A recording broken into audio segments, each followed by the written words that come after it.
The escalating spate of abductions and the use of kangaroo military tribunal as a tool of persecution of political opponents is such a worrying trend as we usher in a politically charged and volatile year 2025.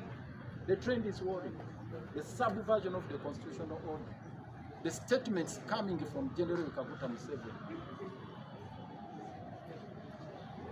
I have spoken to the Chief Justice about issues of bail. I have directed all police officers not to grant a bond, total oblivious of the dictates of the Constitution, the Bill of Rights, and all the international instruments we have assembled. He is the law and the law is him. That is the situation obtaining in the country today, and those are the events ushering us into a politically charged year. We have to brace ourselves for the tough times ahead. Signs are on the wall that as a country we are headed for turmoil.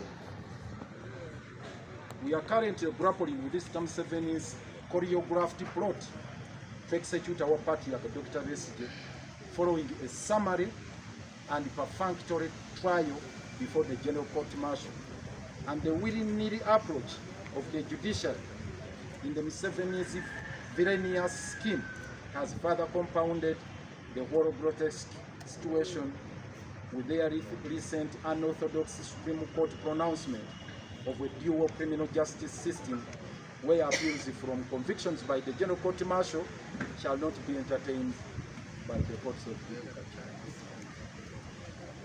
Very, very absurd situation. And I want to speak with authority.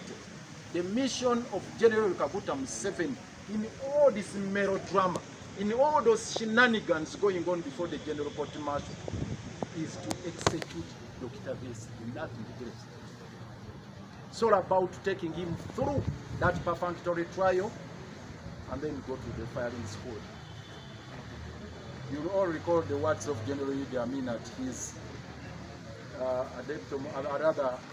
during his heydays, when he established the Economic Crimes Tribunal and also the General Court. He didn't call it actually, his tribunal. He gave orders to those who were manning those outfits. He said, look here, when you get a spy, he said, when you get spy, don't waste your time, just take them to the tribunal. And when they go to the tribunal, don't waste your time making laws. He said, making laws the whole day, talking this, talking what. Yes. Shortcut, firing squad. That is the path they are walking with the Besigye. Just taking him to the General Court Martial as a matter of course. But the ultimate decision already made in the minds of General Kaguta Museveni and his cronies, execute him, finish him off, get him out of action. That is the mission. And we have evidence for this. We have spoken about it, and we shall keep highlighting details of the same. This correlates, as I said here, and it speaks to, there is a nexus between this choreographed plot and the pronouncement made by the Supreme Court. No doubt about it, that now we have this system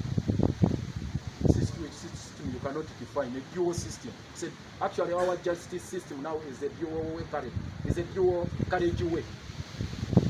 A dual carriageway with no point of connection, intersection. But once you are taken to the General Court Martial, never mind who takes the decision. Article 119 provides for the position of the Attorney General, and 120 also provides for the DPP. Those officers are so instrumental in our justice system. Actually, the DPP has to peruse through the files and sanction them and determine which matter to be taken to court or not. But in the case of these matters which go to the General Tribunal, to the General Court Martial, nothing like the DPP perusing through. So it's on the discretion of General Kaguta Museveni to decide who goes where, who is tried before the General Court Martial and who is tried before the civilian courts on the same offenses.